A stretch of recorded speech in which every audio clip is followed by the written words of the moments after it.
สบายดีตอนเช้าท่านผู้ชมที่เคารพสบายดีท่านผู้ชมที่เคารพตอนท่านผู้ชมเข้าสู่การรายงานข่าวเช้าอรุณใหม่จากห้องข่าวโทรภาพแห่งชาติข่าวเช้าประจำวันเสาร์วันที่20พฤศจิกายน2025ข่าวภาคนี้พบกับโฆษกพันงานสุริพงศ์พร้อมด้วยข่าวพระเจ้าสิริวัลย์ผลเยี่ยมสบายดีตอนเช้าพันงานสบายดีตอนเช้าเจ้าสำหรับข่าวภาคนี้เขาก็มีหลายข่าวที่สำคัญมานำเสนอทั้งข่าวภายในข่าวต่างประเทศพร้อมด้วยข่าวกีฬาเจ้าข่าวเช้าในมื้อนี้ในมื้อวันผักแบบนี้มีหลายข่าวคือดังเมาหลายทั้งเบื้องของคณะอักษรศาสตร์มหาวิทยาลัยแห่งชาติเปิดได้มีการเปิดงานเทศกาลวัฒนธรรมนานาชาติครั้งที่6ประจำปี2025ซึ่งงานในครั้งนี้ก็เป็นการสร้างโอกาสให้กับบรรดานักศึกษาได้เรียนรู้ทางด้านภาษาวัฒนธรรมและสื่อสารมวลชนพร้อมกับอื่นๆอีกสำหรับกิจกรรมในครั้งนี้เจ้าพร้อมเดียวกันนะเขาก็มีข่าวของทางโทรภาพแห่งชาติเขาเองที่เฉลิมฉลองครบรอบ42 ปีเจ้าและข่าวอื่นทั้งภายในและต่างประเทศในการนำเสนอข่าวเศร้าในมื้อนี้เริ่มต้นด้วยข่าวทานไซสมพรพรหมวิหารประธานสภาแห่งชาติได้ต้อนรับทานเหวียนฮุยเตียนหัวหน้าองค์การอัยการปฏิบัติสูงสุดแห่งสาธารณรัฐสังคมของเวียดนามเข้าเยี่ยมคำนับในโอกาสที่เดินทางมาเยี่ยมยามและเฮ็ดเวียกอยู่สาธารณรัฐประชาธิปไตยปฏิบัติลาวสหายเวียนฮุยเตียนได้รายงานเกี่ยวกับผลสำเร็จของการร่วมมือระหว่าง2องค์การอัยการปฏิบัติในระยะที่ผ่านมาและทิศทางแผนการร่วมมือกันในต่อหน้าเป็นต้นก็เป็นการสืบต่อจัดตั้งปฏิบัติบทบันทึกสวยจำที่ได้มีการเซ็นกันในระยะที่ผ่านมาเข้าสู่เวียกงานตัวจริงอย่างมีประสิทธิผลกองประชุมองค์การอัยการบรรดาแขวงที่มีสายแดนร่วมกันลาวเวียดนามครั้งที่8ในปี2026อยู่สาธารณรัฐประชาธิปไตยปฏิบัติลาวสืบต่อช่วยเหลือก่อสร้างพนักงานอัยการปฏิบัติของสาธารณรัฐประชาธิปไตยปฏิบัติลาวอยู่สาธารณรัฐสังคมเวียดนามสร้างความเข้มแข็งให้แก่พนักงานอัยการเกี่ยวกับการต้านอาชญากรรมข้ามชาติและพัฒนาระบบอัยการดิจิตอลและการหันปิดทันสมัยอย่างบ่หยุดยั้ง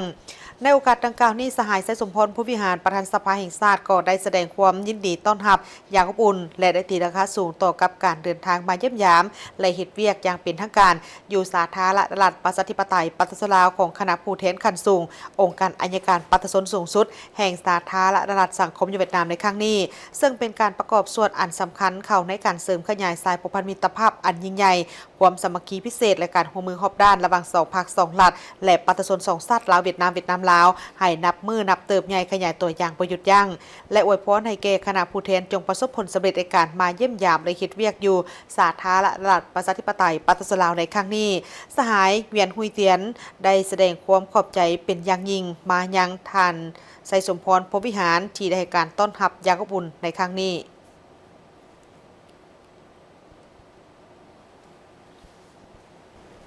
พร้อมเดียวกันนี้คณะผู้แทนขั้นสูงองค์การอัยการประชาชนสูงสุดแห่งสาธารณรัฐสังคมนิยมเวียดนามเข้าเยี่ยมคำนับนายกรัฐมนตรีแห่งสาธารณรัฐประชาธิปไตยประชาชนลาวในระยะเยี่ยมยามและเหตุเวียกทางการอยู่สาธารณรัฐประชาธิปไตยประชาชนลาวในวันที่19ธันวาคม2025คณะผู้แทนขั้นสูงองค์การอัยการประชาชนสูงสุดแห่งสาธารณรัฐสังคมนิยมเวียดนามนำโดยสหายเวียนฮุยเตียนหัวหน้าองค์การอัยการประชาชนสูงสุดแห่งสาธารณรัฐสังคมนิยมเวียดนามได้เข้าเยี่ยมคำนับสหายสอนไซศรีพันดอนกรรมการกรมการเมืองส่วนกลางพรรคนายกรัฐมนตรีแห่งสาธารณรัฐประชาธิปไตยประชาชนลาวพร้อมได้รายงานเกี่ยวกับผลสำเร็จการร่วมมือระหว่าง2องค์การอัยการประชาชนในระยะผ่านมาและทิศทางร่วมมือในต่อหน้าเป็นต้นการสืบต่อจัดตั้งปฏิบัติบทบันทึกสวยจำที่ได้เซ็นกันในระยะผ่านมาเข้าสู่เวียกงานตัวจริงอย่างมีประสิทธิผลจัดกองประชุมองค์การอัยการบรรดาแขวงที่มีสายแดนร่วมกันลาวเวียดนามครั้งที่8ในปี2026อยู่สาธารณรัฐประชาธิปไตยประชาชนลาวสืบต่อช่วยเหลือก่อสร้างพนักงานอัยการประชาชนสาธารณรัฐประชาธิปไตยประชาชนลาวอยู่สาธารณรัฐสังคมนิยมเวียดนามสร้างความเข้มแข็งให้แก่พนักงานอัยการเกี่ยวกับการต้านอาชญากรรมข้ามชาติและพัฒนาระบบอัยการดิจิตอลและการผันเปลี่ยนทันสมัยอย่างบ่หยุดยั้งโอกาสนี้สหายสอนไซศรีพันดอนนายกรัฐมนตรีแห่งสาธารณรัฐประชาธิปไตยประชาชนลาวแสดงความย่องยอสมเสยต่อผลสำเร็จของการมาเยี่ยมยามและเหตุเวียกอย่างเป็นทางการอยู่สาธารณรัฐประชาธิปไตยประชาชนลาวในครั้งนี้พร้อมทั้งอวยพรไซให้หัวหน้าองค์การอัยการประชาชนสูงสุดแห่งสาธารณรัฐสังคมนิยมเวียดนามพร้อมด้วยคณะมีสุขภาพเข้มแข็งประสบผลสำเร็จในเวียกงานที่ได้รับการมอบหมายและเดินทางกลับคืนประเทศด้วยความสวัสดิภาพ และพร้อมนี้ท่านนายกรัฐมนตรีแห่งสาธารณรัฐประชาธิปไตยปากีสถานลาวก็ได้ต้อนรับการเข้าเยี่ยมคณะของท่านเจ้าแขวงสุงจองนำโดแห่งสาธารณรัฐเกาหลีพร้อมด้วยคณะที่เดินทางมาเยี่ยมยามและเคลื่อนไหวเฮ็ดเวียกอยู่สาธารณรัฐประชาธิปไตยปากีสถานลาวในระหว่างวันที่ 17 ถึงวันที่ 20 ธันวาคม 2025 นี้ท่านซอนไซศรีพันดอนนายกรัฐมนตรีแห่งสาธารณรัฐประชาธิปไตยปากีสถานลาวได้ต้อนรับการเข้าเยี่ยมคณะของท่านกิมเทฮึมเจ้าแขวงสุงซองนำโดแห่งสาธารณรัฐเกาหลีพร้อมด้วยคณะในโอกาสที่ท่านนายกรัฐมนตรีแห่งสาธารณรัฐประชาธิปไตยปากีสถานลาวโอกาสดังกล่าวนี้ก็ได้กล่าวแสดงความยินดีต้อนรับและสมเสยต่อท่านเจ้าแขวงสุงซองนำโดที่ได้นำพาคณะมาเยี่ยมยามและเคลื่อนไหวเฮ็ดเวียกอยู่สาธารณรัฐประชาธิปไตยปากีสถานลาวครั้งนี้ซึ่งเป็นการประกอบส่วนในการเสริมขยายสายผูกพันมิตรภาพระหว่างสาธารณรัฐประชาธิปไตยปากีสถานลาวและสาธารณรัฐเกาหลีให้นับมือนับแน่นแฟ้นยิ่งขึ้นได้ตีราคาสูงต่อกับหมากผลของการร่วมมือกันระหว่างกระทรวงแรงงานและสวัสดิการสังคมแห่งสาธารณรัฐประชาธิปไตยปากีสถานลาวและแขวงสุงซองนำโดแห่งสาธารณรัฐเกาหลีที่ได้มีการสร้างเงื่อนไขให้แก่แรงงานลาวที่ไปเฮ็ดเวียกอยู่แขวงสุงซองนำโดเพื่อสร้างไลฟ์ฮับและพัฒนาทักษะฝีมือให้แก่เขาเจ้าได้แสดงความขอบใจต่อรัฐบาลก็คือแขวงสุงซองนำโดที่ได้ให้การสนับสนุนช่วยเหลือสาธารณรัฐประชาธิปไตยปากีสถานลาวในระยะที่ผ่านมาเป็นต้นลดหับส่งคนเจ็บเครื่องคอมพิวเตอร์เครื่องดับเพลิงและอุปกรณ์ต่างๆโดยผ่านกระทรวงแรงงานและสวัสดิการสังคมทางได้เสนอให้ทั้งสองฝ่ายนี้สืบต่อในการจะตั้งปฏิบัติบรรดาเนื้อในบทบันทึกการร่วมมือที่ทั้งสองฝ่ายได้ลงนามร่วมกันให้เกิดดอกออกผลหลายยิ่งขึ้นเสนอให้ทั้งสองฝ่ายนี้ค้นคว้าสร้างเงื่อนไขให้แก่แรงงานลาวได้ไปออกแรงงานอยู่แขวงสุงซองนำโดในขงเขตเป็นงานอื่นๆตืบอีกเป็นต้นกอนแมนขงเขตทางด้านการค้าการท่องเที่ยวอุตสาหกรรมกสิกรรมและอื่นๆให้มีการจุดประสานงานร่วมกันเพื่อแก้ไขและช่วยเหลือแรงงานลาวที่เพื่อเป็นการหลีกเลี่ยงจากการเอารัดเอาเปรียบหรือความเสี่ยงต่างๆเสนอให้ทานเจ้าแขวงสุงซองนำโดจงสืบต่อในการระดมนักลงทุนจากสาธารณรัฐเกาหลีเข้ามาลงทุนอยู่สาธารณรัฐประชาธิปไตยปากีสถานลาวให้หลายยิ่งขึ้นกว่าเก่าโดยเฉพาะก็แม่นในของเขตกสิกรรมทันสมัยพร้อมกันนี้ก็ยังได้แจ้งให้ทราบเกี่ยวกับสภาพการพัฒนาเศรษฐกิจสังคมที่พ้นเด่นรวมทางนโยบายส่งเสริมการลงทุนการพัฒนาโครงสร้างพื้นฐานให้แก่สาธารณรัฐประชาธิปไตยปากีสถานลาวสามารถเสื่อมโยงเสื่อมจอดกับภาคพื้นและสากลโดยคล่องตัวหลายขึ้นในแต่ละระยะพร้อมทางได้เห็นดีในการสนับสนุนให้แก่ทางภาคส่วนที่เกี่ยวข้องของสาธารณรัฐประชาธิปไตยปากีสถานลาวไปทัศนศึกษาและแลกเปลี่ยนบทเรียนเข้าร่วมในงานวางแสดงดอกไม้และผลิตภัณฑ์กสิกรรมอยู่แขวงสุงซองนำโดในปี 2026 ที่จะมาถึงนี้เพื่อนำเอาบทเรียนมาพัฒนาเวียกงานที่เกี่ยวข้องของสาธารณรัฐประชาธิปไตยปากีสถานลาวในโอกาสดังกล่าวนี้ท่านเจ้าแขวงสุงซองนำโดก็ยังได้แสดงความขอบใจต่อกับการต้อนรับอนุอุ่นของท่านนายกรัฐมนตรีและอำนวยความสะดวกในด้านต่างๆของภาคส่วนที่เกี่ยวข้องของสาธารณรัฐประชาธิปไตยปากีสถานลาวตลอดระยะการเคลื่อนไหวในครั้งนี้พร้อมทางได้แจ้งให้ทราบเกี่ยวกับเจตจำนงของภาคธุรกิจของแขวงสุงซองนำโดที่มีความสนใจมาลงทุนพัฒนาโครงการทางด้านกสิกรรมทันสมัยอยู่แขวงบริคำไซเพื่อเป็นส่วนหนึ่งในการประกอบส่วนสร้างเวทีงานทำและไลฟ์ฮับไปแก่แรงงานลาวทั้งเป็นทางเลือกเพื่อเป็นการลดพรการเดินทางไปออกแรงงานอยู่สาธารณรัฐเกาหลีที่มีนโยบายบ่ลุดตนกันหลายนอกจากนี้ก็ยังได้มีการแลกเปลี่ยนคำคิดเห็นซึ่งกันและกันจำนวนหนึ่งในเวทีการลงทุนการบริหารปัญหาพ้นเด่นที่เกิดขึ้นอยู่ในภาคพื้นและสากลตื่มอีก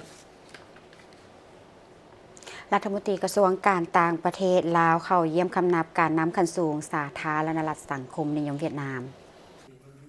ในวันที่ 18 ธันวาคม 2025 สหายทองสวรรค์พรหมวิหารกรรมการศูนย์กลางพรรครัฐมนตรีกระทรวงการต่างประเทศแห่งสาธารณรัฐประชาธิปไตยประชาชนลาวได้นำพาคณะผู้แทนจากกระทรวงการต่างประเทศและคณะพัวพันต่างประเทศศูนย์กลางพรรคเข้าเยี่ยมคำนับการน้ำคันสูงของสาธารณรัฐสังคมนิยมเวียดนาม2สหายตามลำดับคือ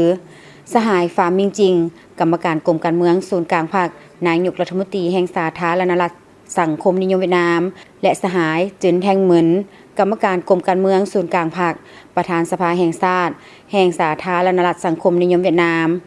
ในโอกาสเข้าร่วมกองประชุมปรึกษาหารือด้านการเมืองคันรัฐมนตรีระหว่างกระทรวงการต่างประเทศลาวเวียดนามครั้งที่ 12 ที่นครหลวงฮานอยสาธารณรัฐสังคมนิยมเวียดนาม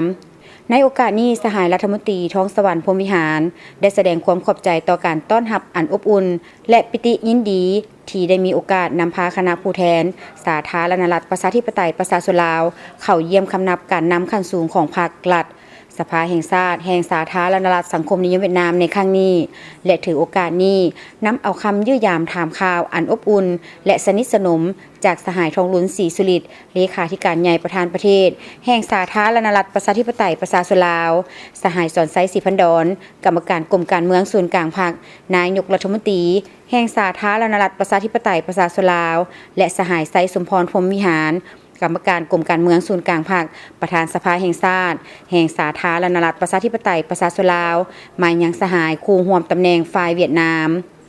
สหายรัฐมนตรีได้ตีราคาสูงผลสำเร็จในการแลกเปลี่ยนการเยี่ยมยามและพบปะหารือระหว่างการนำคันสูงของ2พรรค2รัฐในระยะผ่านมา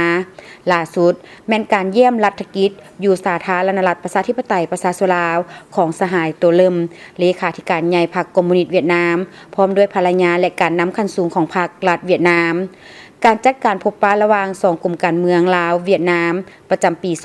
2026 การจัดกองประชุมคณะกรรมการร่วมมือทวีภาคีระหว่าง2รัฐบาลลาวเวียดนามครั้งที่ 48 และการเข้าร่วมพิธีเฉลิมฉลองวันสถาปนาสาธารณรัฐประชาธิปไตยประชาชนลาวครบรอบ 50 ปี พร้อมทั้งได้ตีราคาว่าปี 2025 เป็นปีที่การจัดตั้งปฏิบัติโครงการร่วมมือ2ฝ่ายอย่างมีความคืบหน้าและประสบผลสำเร็จหลายอย่างฝ่ายลาวยังได้รายงานให้ทราบผลสำเร็จอันพ้นเด่นของกองประชุมปรึกษาหารือด้านการเมืองขันรัฐมนตรีระหว่างกระทรวงการต่างประเทศลาวเวียดนามครั้งนี้ซึ่งเป็นกลไกที่สร้างตั้งมาแต่ปี 2014 เพื่อสมอยู่การจัดตั้งปฏิบัติบรรดาข้อตกลงว่าด้วยการร่วมมือ2ฝ่ายระหว่าง2พรรค2รัฐและประชาชน2ชาติลาวเวียดนามให้บรรลุผลสำเร็จตามเป้าหมายและปรากฏผลเป็นจริงในโอกาสดังกล่าวสหายทองสวรรค์พรหมวิหารได้ตั้งหน้าพรรครัฐและประชาชนลาวบรรดาเผ่าแสดงความขอบใจและฮู้บุญคุณต่อพรรครัฐและประชาชนเวียดนามอ้ายน้องที่ได้ให้การช่วยเหลืออันล้ำค่าทันการและมีประสิทธิผลบ่ว่าในภารกิจต่อสู้ปลดปล่อยชาติในเมื่อก่อนก็คือระยะแห่งการปกปักรักษาและสร้างสรรค์พัฒนาประเทศชาติในขณะเดียวกันสหายนายกรัฐมนตรีฝามิงจิงสหายประธานสภาแห่งชาติเจินแทงเหมินได้แสดงความยินดีต้อนรับอันอบอุ่นและตีราคาสูงต่อการเยี่ยมยามเฮ็ดเวียกครั้งนี้ซึ่งเป็นการประกอบส่วนสำคัญเข้าในการเสริมขยายสายพัวพันมิตรภาพอันยิ่งใหญ่ความสามัคคีพิเศษการร่วมมือรอบด้านและหุ้นส่วนยุทธศาสตร์ระหว่าง2พรรค2รัฐบาลและประชาชน2ชาติเวียดนามลาวอ้ายน้องให้นับมือเจริญงอกงามยิ่งขึ้นบรรดาสหายการน้ำเวียดนามยังได้ฝากคำยื้อยามถามข่าวอันอบอุ่นถึงบรรดาสหายการน้ำคันสูงภาครัฐของสาธารณรัฐประชาธิปไตยประชาชนลาวมาในโอกาสนี้พร้อมทั้งได้มีคำเห็นชี้นำให้2กระทรวงการต่างประเทศเวียดนามลาวก็คือคณะพัวพันต่างประเทศศูนย์กลางพรรคประชาชนปฏิวัติลาวจงสืบต่อหัดแน่นการร่วมมือกันอย่างใกล้ชิดเพื่อจัดตั้งปฏิบัติผลการตกลงของการนำคันสูงก็คือผลกองประชุมในครั้งนี้ให้เป็นรูปธรรมมีผลสำเร็จสูงกว่าเก่าสืบต่อสุขยุส่งเสริมการร่วมมือในแขนงการอื่นๆที่มีท่าแหงร่วมกันให้หลายยิ่งขึ้นเพื่อนำเอาผลประโยชน์ตัวจริงมาสู่ประชาชนทั้ง2ประเทศเวียดนามลาวเวียดนามมาต่อที่ข่าวกองประชุมปรึกษาหารือทางด้านการเมืองขันรัฐมนตรีระหว่าง2กระทรวงการต่างประเทศลาวและเวียดนามครั้งที่ 12 ที่นครหลวงฮานอยโดยตอบสนองตามคำเชิญของสหายเลหัวยุ่งเลขาธิการศูนย์กลางพรรครัฐมนตรีกระทรวงการต่างประเทศแห่งสาธารณรัฐสังคมเวียดนามสหายท้องสวรรค์พรหมวิหารกรรมการศูนย์กลางพรรครัฐมนตรีกระทรวงการต่างประเทศแห่งสาธารณรัฐประชาธิปไตยประชาชนลาวได้นำพาคณะผู้แทนกระทรวงการต่างประเทศเดินทางเยี่ยมยามและเฮ็ดเวียกอยู่สาธารณรัฐสังคมเวียดนามเพื่อเข้าร่วมกองประชุมปรึกษาหารือทางด้านการเมืองขันรัฐมนตรีครั้งที่ 12 ระหว่าง2กระทรวงการต่างประเทศลาวและเวียดนามในวันที่ 17 ถึงวันที่ 20 ธันวาคม 2025ซึ่งเป็นกลไกการร่วมมือปกติของทั้ง2กระทรวงที่ได้ผลัดเปลี่ยนกันเป็นเจ้าภาพ กันในทุกๆปีเพื่อปรึกษาหารือและแลกเปลี่ยนความคิดเห็นต่อกับปัญหาต่างๆในในการประกอบส่วนเขาในการเสริมขยายและหัดแน่นสายผูกพันมิตรภาพอันยิ่งใหญ่ความสามัคคีพิเศษการร่วมมือรอบด้านและหุ้นส่วนยุทธศาสตร์ระหว่างลาวเวียดนามก็คือระหว่าง2กระทรวงการต่างประเทศให้นับมือนับแน่นแฟ้นยิ่งขึ้นกองประชุมปรึกษาหารือทางด้านการเมืองในครั้งนี้แม่นได้จัดขึ้นในเช้าของวันที่ 18 ธันวาคม 2025 ที่นครหลวงฮานอยโดยการเป็นประธานร่วมของสหายท้องสวรรค์พรหมวิหารและสหายเลหัวยุงพร้อมด้วยผู้ต่างหน้าจากบรรดากลุ่มเกี่ยวข้องของทั้งสองกระทรวงการต่างประเทศและสหายวรไซเลงสวัสดิ์ของคณะพัวพันต่างประเทศศูนย์กลางผักแห่งศูนย์กลางผักปัตตชนปฏิบัติลาวเข้าร่วมในโอกาสในครั้งนี้ทั้งสองฝ่ายก็ได้มีการร่วมกันตีราคาคืนถึงการจะตั้งปฏิบัติบรรดาข้อตกลงการร่วมมือกันในระยะที่ผ่านมาแลกเปลี่ยนความคิดเห็นอย่างกงไปกงมาเกี่ยวกับสภาพการภาคพื้นและสากลและปัญหาอื่นที่ทั้งสองฝ่ายนั้นให้ความสนใจพร้อมทางได้วางทิศทางแผนการในต่อหน้าเพื่อเป็นการยกสูงกลไกการร่วมมือระหว่างสองกระทรวงในการเป็นเสนาธิการเวียกงานการต่างประเทศการติดตามและสุขโยบรรดากระทรวงและคะแนนการที่เกี่ยวข้องของทั้งสองประเทศในการจะตั้งพันขยายทิศซี่น้ำและข้อตกลงของการนำขั้นสูงของทั้งสองประเทศเพื่อให้ไทยการพัวพันหัวมือนับมีประสิทธิภาพประสิทธิผลและนำเอาผลประโยชน์ตัวจริงมาสู่ปัตตชนสองชาติลาวเวียดนามสองฝ่ายยังได้แสดงความสมเชยและตีราคาสูงโตกับการยกระดับการพัวพันหัวมือเข้าสู่ระดับใหม่เพื่อแทบเหมาะกับสภาพการในภาคพื้นและสากลในปัจจุบันก็คือความมีข้องต้องการในการเสริมโจทย์พื้นฐานเศรษฐกิจของทั้งสองประเทศเป็นสายพัวพันมิตรภาพอันยิ่งใหญ่ความสามัคคีพิเศษและการร่วมมือรอบด้านและหุ้นส่วนยุทธศาสตร์ระหว่างลาวเวียดนามลาวเพื่อให้การพัวพันร่วมมือของทั้งสองประเทศนับมือนับแน่นแฟ้นและแตกดอกออกผลยิ่งขึ้นนับเอาผลประโยชน์ที่แท้จริงมาสู่ปัตตชนสองประเทศสองฝ่ายยังได้ตีราคาสูงต่อกับการพัวพันร่วมมือของทั้งสองประเทศในระยะที่ผ่านมาที่สืบต่อได้รับการพัฒนาอย่างบ่หยุดยั้งในทุกโครงเขตเห็นได้จากการพัวพันร่วมมือทางด้านการเมืองป้องกันชาติป้องกันความสงบสืบต่อมีความไปเชื่อเสื่อใจซึ่งกันและกันและการร่วมมือในระดับสูงสุดและการแลกเปลี่ยนการเยี่ยมยามระหว่างการนำขั้นสูงของทั้งสองภาคสองรัฐพิเศษเป็นการพัวพันร่วมมือทางด้านการค้าการลงทุนของทั้งสองประเทศก่อขยายตัวอย่างต่อเนื่องมูลค่าการค้าสองส่วนในต้นปี 2025 บรรลุเกือบ3 ตื้อดอลลาร์สหรัฐและการลงทุนของทางเวียดนามอยู่สปป.ลาวก็สืบต่ออยู่ในทันแถวก็คือแถวหน้าของบรรดาประเทศที่มีการลงทุนอยู่สาธารณรัฐประชาธิปไตยปัตตชนลาวซึ่งประกอบส่วนสำคัญเข้าในการสร้างเวียกงานทำก็คือการพัฒนาเศรษฐกิจสังคมของสาธารณรัฐประชาธิปไตยปัตตชนลาวเฉพาะการพัวพันร่วมมือระหว่างสองกระทรวงการต่างประเทศลาวและเวียดนามแม่นสืบต่อมีการสนิทแน่นตลอดระยะที่ผ่านมาบรรดากรมและสำนักงานต่างหน้าการทูตอยู่ต่างประเทศระหว่าง2ประเทศก่อนได้มีการพบปะแลกเปลี่ยนข้อมูลข่าวสารนำกันอย่างเป็นปกติและจะสืบต่อเพิ่มทวีในการพัวพันข้อมือโดยเฉพาะก็แม่นเป็นเสนาธิการให้แก่ขันเทิงในการสุกยุ่ส่งเสริมการพัวพันข้อมือในขอบ2ฝ่ายและหลายฝ่ายสืบต่อในการสุกยุ่และติดตามบรรดากระทรวงคะแนนการของทั้งสองประเทศในการจะตั้งปฏิบัติข้อตกลงร่วมมือของทั้งสองกระทรวงในระยะ 2026 ถึง 2030 ให้ปรากฏผลเป็นรูปธรรมสำหรับทิศทางแผนการในต่อหน้าทั้งสองฝ่ายเป็นเห็นดีที่จะสืบต่อในการจะตั้งปันขยายผลสำเร็จในเวียกงานของการเยี่ยมยามรัฐกิจอยู่สาธารณรัฐประชาธิปไตยปัตตชนลาวของสหายตัวเริ่มเลขาธิการใหญ่พรรคคอมมิวนิสต์เวียดนามผลของกองประชุมพบปะประจำปี 2026 ระหว่าง2กรมการเมืองลาวเวียดนามและผลของกองประชุมขั้นที่ 48 ของคณะกรรมการร่วมมือทวิภาคีระหว่าง2รัฐบาลลาวเวียดนามและสืบต่อประสานสมทบกันอย่างใกล้ชิดเพื่อกะเกี่ยมให้แก่การแลกเปลี่ยนเยี่ยมยามซึ่งกันและกันของการน้ำคันสูงในปี 2026 ที่จะมาถึงนี้กองประชุมปรึกษาหารือทางด้านการเมืองประจำปีระหว่างสองกระทรวงการต่างประเทศลาวและเวียดนามเป็นกลไกที่มีความสำคัญในการเสริมขยายการร่วมมือระหว่างสองคะแนนการต่างประเทศลาวเวียดนามในฐานะเป็นเสนาธิการทางด้านการต่างประเทศให้แก่พรรคและรัฐพิเศษในการเข้าร่วมกองประชุมครั้งนี้สหพันธ์แม่หญิงกระทรวงการต่างประเทศนำโดยภรรยารัฐมนตรีกระทรวงการต่างประเทศก็ได้มีการพบปะแลกเปลี่ยนความคิดเห็นร่วมกันกับบรรดาภรรยารัฐมนตรีกระทรวงการต่างประเทศเวียดนามและสหพันธ์แม่หญิงกระทรวงการต่างประเทศของเวียดนามเพื่อสุกยู่การร่วมมือระหว่าง2สหพันธ์แม่หญิงลาวและเวียดนามให้นับมือนับมีการขยายตัวยิ่งขึ้น โทรภาพแห่งชาติลาวเฉลิมฉลองวันสร้างตั้งครบรอบ 42 ปี วันที่ 1 ธันวาคม 1983 หาวันที่ 1 ธันวาคม 2025 เนื่องในโอกาสวันสร้างตั้งโทรภาพแห่งชาติลาวครบรอบ 42 ปี และสมเสยผลสำเร็จบันหับไส้ถ่ายทอดสดรายงานข่าวเฉลิมฉลอง 3 วันประวัติศาสตร์ในปี 2025 กองประชุมสมัยสามัญที่10ของสภาแห่งชาติสุดที่ 9 งานมหกรรมกีฬาแห่งชาติครั้งที่ 12 พร้อมทางคำนับหับตอนกองประชุมใหญ่คณะภาคหากฐานโทรภาพแห่งชาติลาวครั้งที่ 4 ซึ่งจะไขขึ้นในใกล้ๆนี้ในตอนค่ำของวันที่ 18 ธันวาคม 2025 โทรภาพแห่งชาติลาว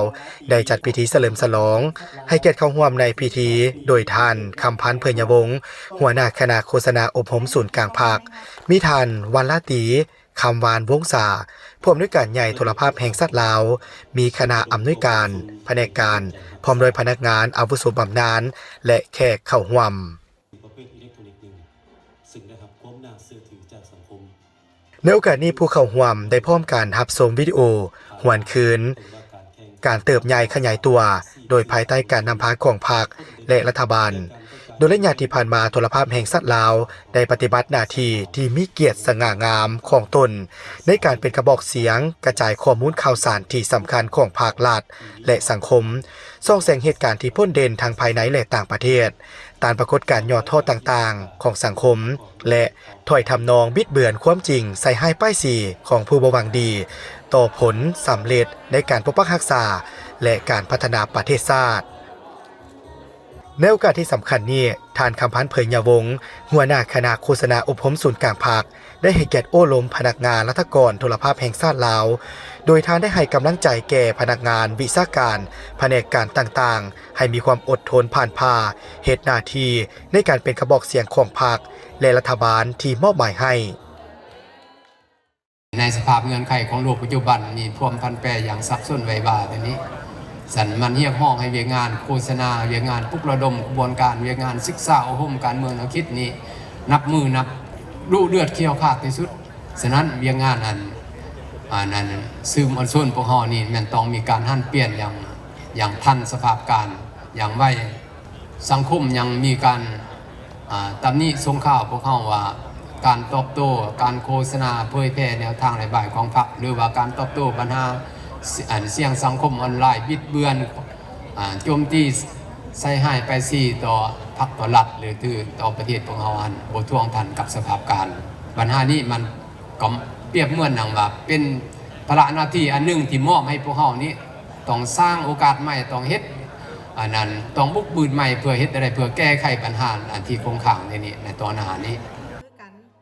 การเฉลิมฉลองวันสร้างตั้งโทรภาพแห่งชาติลาวครบรอบ 42 ปีเป็นโอกาสอันดีเฮ็ดให้บรรดาอดีตการนำโทรภาพแห่งชาติหุ้นก่อนและหุ้นสืบทอดได้มีโอกาสพบปะซึ่งกันและกันพร้อมกันหวนคืนภารกิจหับไส้ชาติที่มีเกียรติสง่าและพร้อมการพัฒนาเวียกงานของโทรภาพแห่งชาติลาวให้พัฒนายิ่งขึ้นให้สมกับคำขวัญที่ว่าโทรภาพแห่งชาติลาวแหล่งข้อมูลข่าวสารและสาระบันเทิงสำหรับทุกท่าน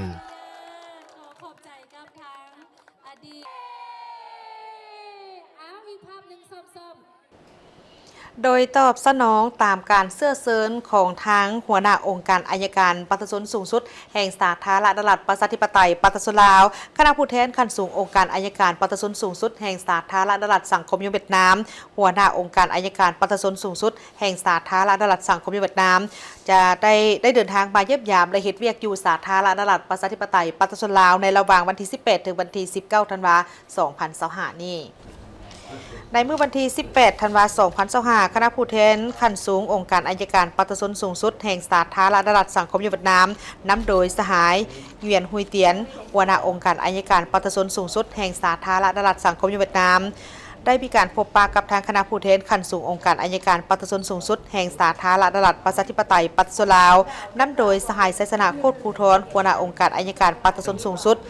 สองฝ่ายได้มีการแจ้งให้กันและกันได้รับทราบเกี่ยวกับสภาพการพักพืชในการพัฒนาเศรษฐกิจสังคมการเฉลิมฉลองวันสำคัญของแต่ละประเทศพร้อมทั้งตีราคาการพบพันธ์ข้อมือเวียกงานอัยการปฏิบัติ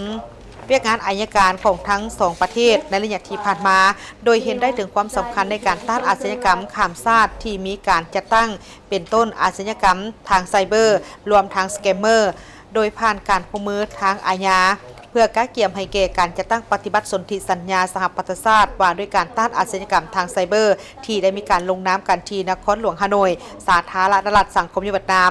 ในปี 2025 ที่ผ่านมานี้ซึ่งในนี้ก็ได้มีการก่อสร้างบำรุงพนักงานอัยการการหันเป็นทันสมัยและเวียกงานอีกจำนวนหนึ่งด้วยบรรยากาศอันไมตรีจิตมิตรภาพที่ดูดดื่มสนิทสนมฐานสหายไอ้น้องและก็ได้มีความเป็นเอกภาพกันในการสืบต่อจะตั้งปฏิบัติบทบันทึกสวยจำเซ็นกันในระยะที่ผ่านมาเข้าสู่เวียกงานตัวจริงอย่างมีประสิทธิผลจัดกองประชุมองค์การอัยการบรรดาแขวงที่มีชายแดนร่วมกันลาวเวียดนามครั้งที่ 8 ในปี 2026 อยู่สาธารณรัฐประชาธิปไตยประชาชนลาวสืบต่อช่วยเหลือก่อสร้างพนักงานอัยการประชาชนแห่งสาธารณรัฐประชาธิปไตยประชาชนลาวอยู่สาธารณรัฐสังคมเวียดนามสร้างความเข้มแข็งให้แก่พนักงานอัยการเกี่ยวกับการต้านอาชญากรรมข้ามชาติรวมทั้งสแกมเมอร์และอาชญากรรมอื่นๆโดยผ่านการฝึกอบรมการสัมมนาแลกเปลี่ยนบทเรียนอย่างมีประสิทธิผลและพัฒนาระบบอัยการดิจิตอลการหันเป็นทันสมัยไปต่อที่กองประชุมใหญ่ครั้งที่2หน่วยภาคข่าวโทรภาพแห่งชาติลาวได้ไขขึ้นอย่างเป็นทางการในตอนเช้าของวันที่ 19 ธันวาคม 2025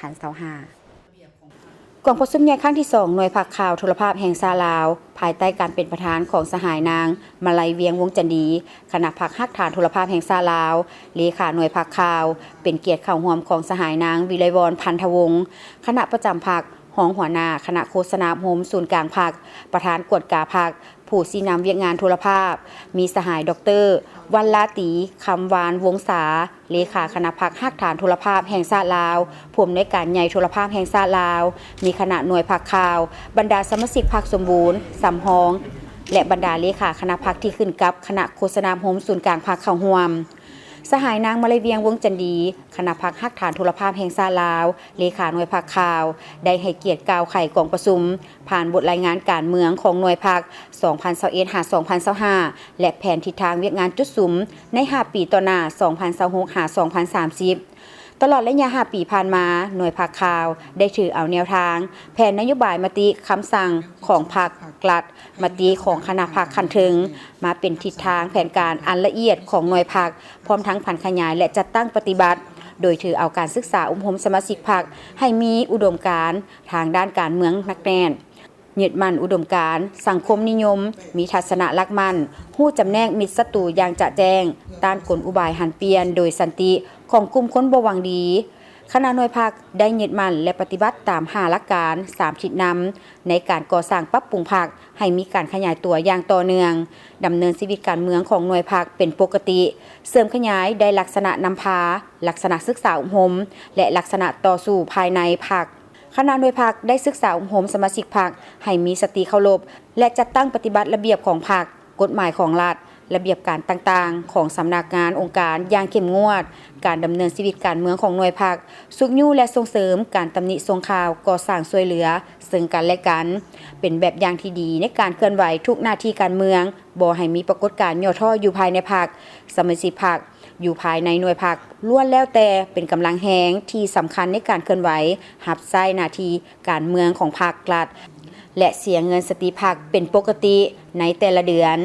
และส่งเงินสติภาคให้คณะขันถึงเป็นประจำและนำพาปรับปรุงก่อสร้างภาคการขยายมหาส่วนเข้าภาคโดยถือเอาคุณภาพเป็นกุ๊กให้ถูกต้องตามมาตรฐานเงื่อนไขบาท9และขั้นตอนทุกประการที่ได้กำหนดไว้ในกฎระเบียบของภาคอย่างเข้มงวดจากนั้นคณะภาคข่าวสุดเก่าได้กล่าวอำลาหน้าที่อยู่ในกองประชุมบรรดาสหายสมาชิกภาคสมบูรณ์ได้พร้อมกันปอนบัตรเลือกเอาคณะหน่วยภาคสุดใหม่มีผู้ลงสมัครทั้งหมด5สหายหญิง2สหายเลือกเอา3สหายกองประชุมข้างปฐมฤกษ์ได้เลือกเอาสหายไซกิย่างวาฟงเป็นเลขาหน่วยภาคสหายนางลำเงินลาดสะอาดเป็นรองเลขาสหายจุนแก้วอัมพรเป็นคณะทั้งเป็นประธานกวดกาและสหายคำดีบุญเจริญเป็นผู้ช่วยเวียกงานกวดกาหน่วยภาคข่าวจากนั้นสหายนางวิไลวรพันธวงศ์ได้มีคำเห็นให้คณะภาคสุดใหม่ก็คือสมาชิกภาคให้เอาใจใส่บางด้านดังนี้ เอาใจใส่ค้นคว้าแนวทางนโยบายของพรรคระเบียบกฎหมายของรัฐบรรดามติคำสั่งเกี่ยวกับเวียกงานพรรคพนักงานให้มีความหำหู้และเข้าใจลึกซึ้งและเพิ่มทวีการชี้นำพาเวียกงานวิสาเฉพาะให้เป็นไปตามแผนการและคาดหมายที่วางไว้หีบห่อนำเอามติกองประชุมใหญ่ครั้งนี้ไปพันละเอียดเป็นแผนพัฒนาเวียกงานของพรรคพันขยายเป็นแผนการโครงการละเอียดของแต่ละแผนกเพื่อจะตั้งปฏิบัติให้เกิดผลเป็นจริงหับประกันและการรวมศูนย์ประชาธิปไตยเป็นเอกภาพให้เข้มงวดและเพื่อพัฒนาหน่วยภาคข่าวให้ปรากฏผลเป็นจริงคณะอักษรศาสตร์มหาวิทยาลัยแห่งชาติได้มีการเปิดเทศกาลวัฒนธรรมนานาชาติครั้งที่ 6 ประจำปี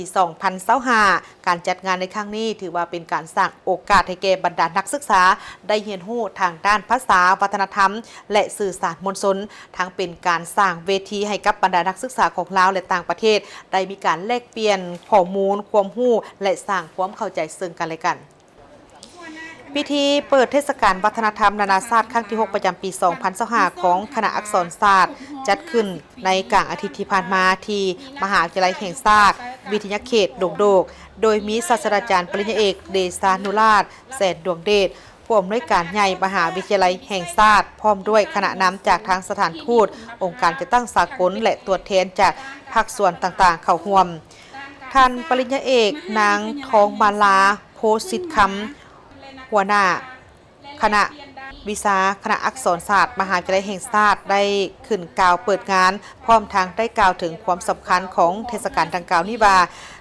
เทศกาลวัฒนธรรมนานาชาติเป็นกิจกรรมหนึ่งที่ได้จัดขึ้นเป็นประจำทุกๆปีโดยคณะอักษรศาสตร์ซึ่งมีจุดประสงค์หลักก็คือการสร้างโอกาสให้แก่บรรดานักศึกษาได้เรียนรู้ทางด้านภาษาวัฒนธรรมและสื่อสารมวลชนเป็นการสร้างเวทีให้แก่นักศึกษาลาวและต่างประเทศได้มีการแลกเปลี่ยนความรู้และความเข้าใจซึ่งกันและกันเทศกาลวัฒนธรรมนานาชาติครั้งที่ 6 ประจำปี 2025 นี้ประกอบมีหลายกิจกรรมเช่นงานวางแสดงศิลปะหัตถกรรมจาก11ท่านเวทีแลกเปลี่ยนวัฒนธรรมทางด้านอาหารการนุ่งถือภาษาปากเว้าสื่อสารมวลชนและศิลปะการแสดงจากบรรดาประเทศที่มีการเรียนการสอนอยู่ในคณะอักษรศาสตร์นักศึกษาจากคณะอักษรศาสตร์คณะภาษารัสเซีย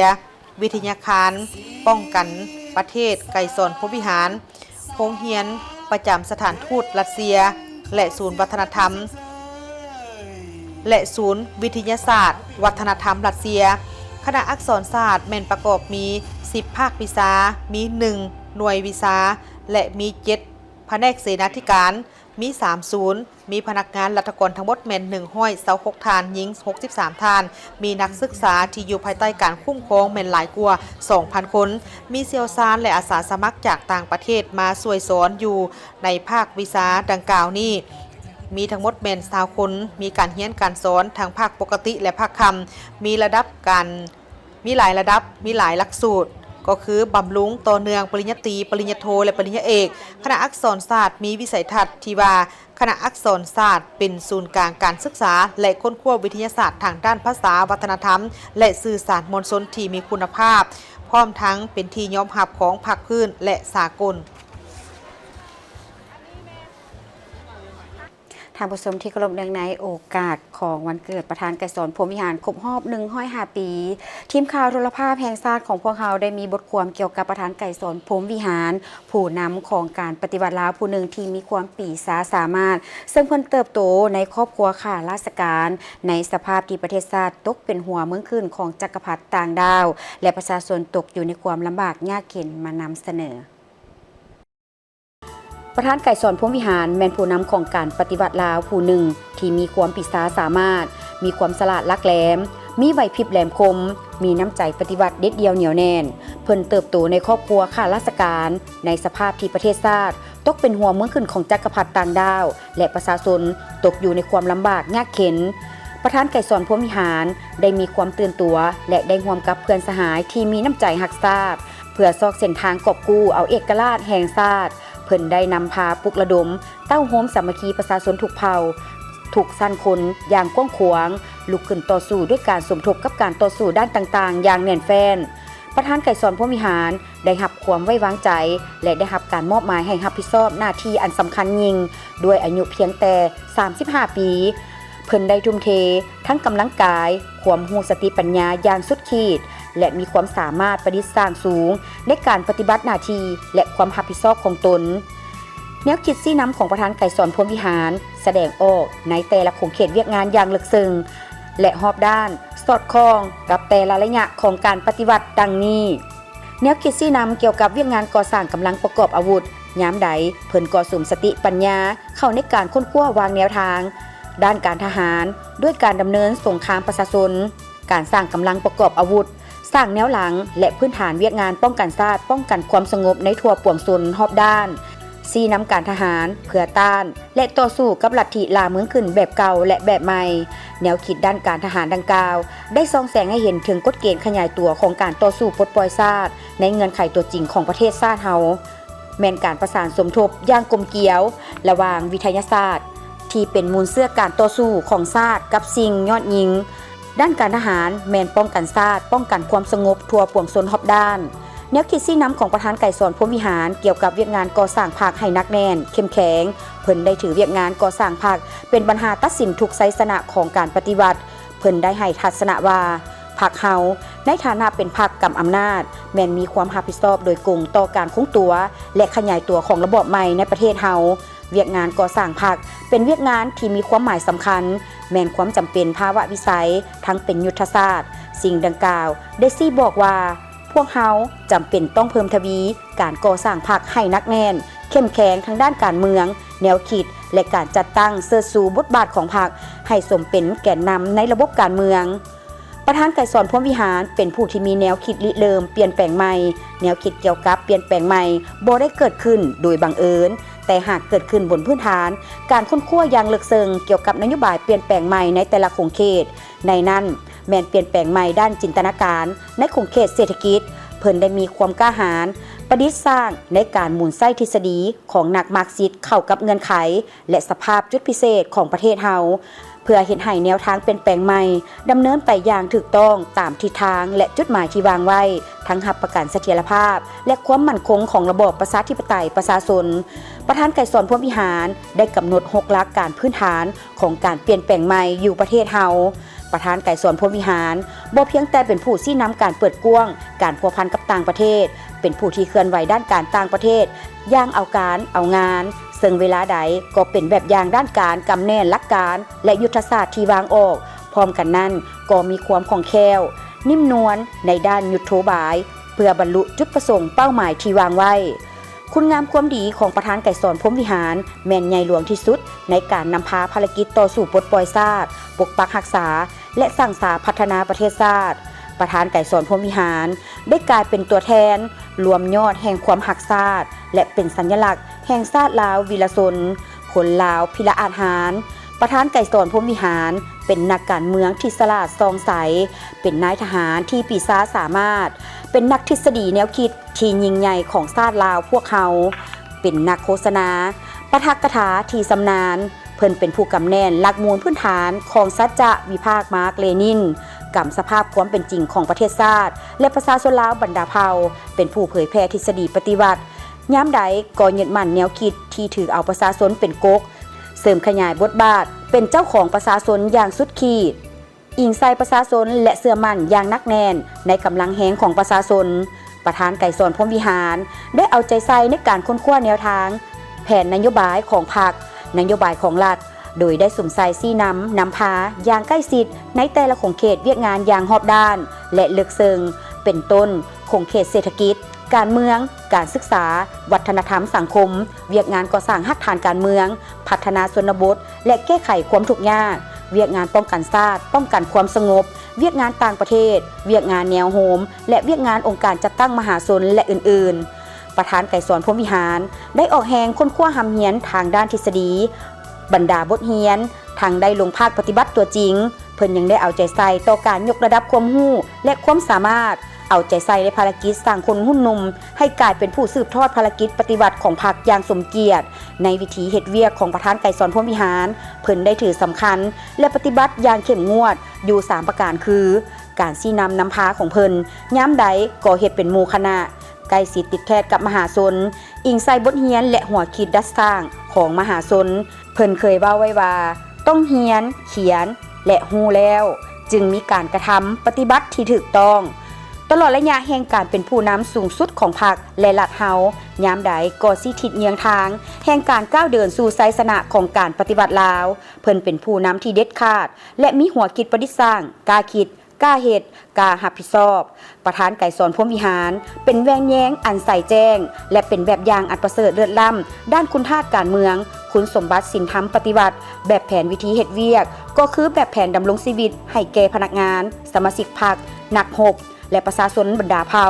ในทั่วประเทศเพิ่นได้อุทิศชีวิตของตนด้วยความบริสุทธิ์พุทธพองเพื่อผลประโยชน์ของชาติและประชาชนเพื่อเป็นบทเรียนให้ลูกหลานรุ่นต่อไปประธานไก่สอนพรหมวิหารเป็นผู้นำที่เป็นคันทุงแห่งการเต้าโฮมความสามัคคีทั่วปวงชนบรรดาเผ่าเพิ่นได้เป็นแวนแยงในการเต้าโฮมความสามัคคีประชาชนบรรดาเผ่ายามใดก็ถือสำคัญและเอาใจใส่ในการสร้างความสามัคคีหักแพงความไว้เนื้อเชื่อใจและได้รับความนับถือจากมหาชนประธานไก่สอนพรหมวิหารแม่นผู้ที่มีความเด็ดเดี่ยวและแนวคิดปฏิวัติสุดกกสุดปลายมีหัวคิดประดิษฐ์สร้างกล้าคิดกล้าทำกล้ารับผิดชอบเป็นต้นแมนการปฏิบัติยุทโธบายเพื่อปฏิบัติยุทธศาสตร์ของการปฏิวัติภายหลังประเทศชาติได้รับการปลดปล่อยอย่างสมบูรณ์ประธานไก่สอนพรหมวิหารก็บ่ได้ลดละต่อการจัดตั้งนำพาเพื่อเฮ็ดให้ภารกิจของการปฏิวัติในระยะใหม่ได้รับผลสำเร็จยิ่งขึ้นนั่นคือภารกิจแห่งการปกปักรักษาและสร้างสรรค์พัฒนาประเทศชาติจากคุณสมบัติอันล้ำเลิศและภารกิจนำพาการปฏิวัติคุณธาตุนักปฏิวัติผู้ดีเด่นคือดังกล่าวนั้นได้เป็นการประกอบส่วนอย่างสำคัญในการสุกยิ้วภารกิจการต่อสู้ในเมื่อก่อนก็คือภารกิจแห่งการปกปักรักษาและสร้างสรรค์พัฒนาประเทศชาติเฮาในปัจจุบันนี้ให้มีความก้าวหน้ายิ่งขึ้นภารกิจอันสูงส่งของประธานไก่สอนพรหมวิหารยามใดก็เป็นแสงสว่างแห่งการก้าวเดินและเป็นแบบอย่างที่ดีให้แก่ประชาชนลาวบรรดาเผ่าเป็นทวนไฟที่บ่มีวันดับมอดและเป็นดวงใจของประชาชนลาวบรรดาเผ่าตลอดไปประธานไก่สอนพรหมวิหารผู้นำของการปฏิวัติลาวผู้หนึ่งที่มีความปีศาจสามารถส่วนทางด้านสหายไม้ทองธรรมวงศารองเลขาคณะบริหารงานพรรครองรัฐมนตรีกระทรวงการต่างประเทศก็ได้นำพาองค์การจัดตั้งมหาชนเคลื่อนไหวเยี่ยมยามแขวงสะหวรรณเขตสหายไม้ทองธรรมวงศารองเลขาคณะบริหารงานพรรคกระทรวงการต่างประเทศรองรัฐมนตรีผู้ชี้นำเวียกงานองค์การจัดตั้งมหาชนได้นำพาสามองค์การจัดตั้งมหาชนของกระทรวงการต่างประเทศลงไปเคลื่อนไหวเยี่ยมยามและเฮ็ดเวียกอยู่ที่แขวงสะหวรรณเขตในระหว่างวันที่15ถึงวันที่17ธันวาคม2025นี้เพื่อปรึกษาหารือแลกเปลี่ยนบทเรียนทัศนศึกษาเยี่ยมยามสถานที่ประวัติศาสตร์ของการปฏิบัติและหัดแน่นความสามัคคีหักแพงระหว่างองค์การจัดตั้งมหาชนของกระทรวงการต่างประเทศและแขวงสะหวรรณเขตขณะยังได้เข้าเยี่ยมคำนับสหายโพไซไข่คำพิทูล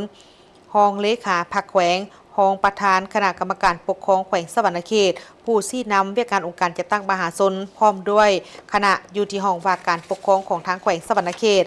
ขณะได้ไปเยี่ยมยามสถานที่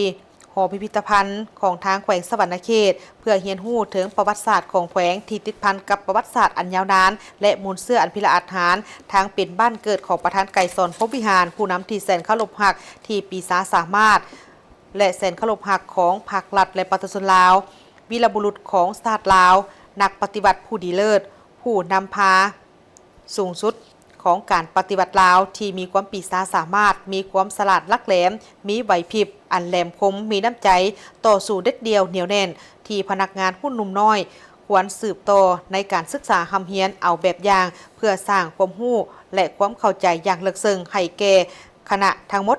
ให้กำแน่นถึงประวัติศาสตร์ของการต่อสู้กู้ชาติผลงานคุณงามความดีแบบแผนวิธีดำรงชีวิตมูลเสื้ออันดีงามของนักรบปฏิวัติและการนำหุ้นทมิตของสาธารณรัฐประชาธิปไตยปฏิรูปลาวนอกจากนั้นคณะยังได้ไปทัศนศึกษาพื้นฐานเศรษฐกิจโดยเฉพาะกอแมนเขตเศรษฐกิจพิเศษสวรรค์เซโนและได้เรียนรู้เกี่ยวกับสภาพการจัดตั้งปฏิบัติแผนพัฒนาเศรษฐกิจสังคมที่พ้นเด่นของทั้งแขวงสะหวรรณเขตในซุ้มปีที่ผ่านมาและปัจจุบันในโอกาสของการลงเยี่ยมยามครั้งนี้ก็ได้มีการจัดกองประชุมพบปะแลกเปลี่ยนบทเรียนระหว่างคณะบริหารงานคณะบริหารงานสหพันธ์กรรมบาลของทางแขวง ของทางกระทรวงการต่างประเทศก็คือทางแขวงสะหวรรณเขตซึ่งนำพาโดยสหายกัญญาคำมงคุณคณะผักกระทรวงการต่างประเทศประธานคณะบริหารงานสหพันธ์กรรมบาลของทางกระทรวงการต่างประเทศและคณะบริหารงานสหพันธ์กรรมบาลแขวงสะหวรรณเขตซึ่งนำพาโดยสหายนางบัวสอนวิไลวงศ์รองประธานคณะบริหารงานสหพันธ์กรรมบาลของทางแขวงสะหวรรณเขตพร้อมด้วยคณะเพื่อแลกเปลี่ยนบทเรียนในการจะตั้งปฏิบัติเวียกงานกรรมบาลก็คือการจะตั้งปฏิบัติเวียกงานบรรดาเวียกงานที่พ้นเด่นของตนในระยะที่ผ่านมาสหพันธ์กรรมบาลแขวงสหพันธ์กรรมบาลของทางกระทรวงการต่างประเทศได้มีการนำเอาอุปกรณ์การศึกษาเครื่องกีฬาและเครื่องหับไส้ในการเรียนการสอนจำนวนหนึ่งไปมอบให้แก่โรงเรียนของคุ้มบ้านพัฒนาและก็ได้มีพิธีมอบหับซึ่งได้จัดขึ้นอยู่ที่โรงเรียนปฐมสมบูรณ์ทาสโนของเมืองไก่สอนพรหมวิหารไปติดตามสถานการณ์ทางท้องถิ่นห้องว่าการแขวงพงศลีจัดพิธีหวมชีวิต5 ปี 2020-2025 โดยเป็นประธานของทานอุคำตุลพันธ์กรรมการประจำพรรคแขวงหัวหน้าห้องว่าการแขวงพงศลีมีบรรดาของหัวหน้าห้องว่าการแขวงหัวหน้าของหัวหน้าแขนงตลอดหอดพนักงานราชการภายในห้องว่าการแขวงเข้าร่วมท่านอุคำตุลพันธ์กรรมการประจำพรรคแขวงหัวหน้าห้องว่าการแขวงได้สรุปโดยสังเขปตลอดระยะที่ทานได้ซีนำพาและจัดตั้งปฏิบัติเวียกงานใน5 ปีผ่านมาเป็นต้นแม้ได้เอาใจใส่ศึกษาโครงเวียกงานการเมืองนำพาแนวคิดให้ท่านแถวสมาชิกพรรคพนักงานราชการอย่างเป็นปกติ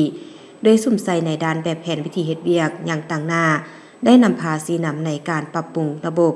การเฮ็ดเวียกโดยการหันเป็นแผนดำเนินงานกำหนดแบบแผนในการเคลื่อนไหวจราจรเอกสารและติดตามบรรดาเอกสารสำคัญต่างๆทั้งเป็นเสนาธิการให้แก่คณะบริหารงานพรรคแขวง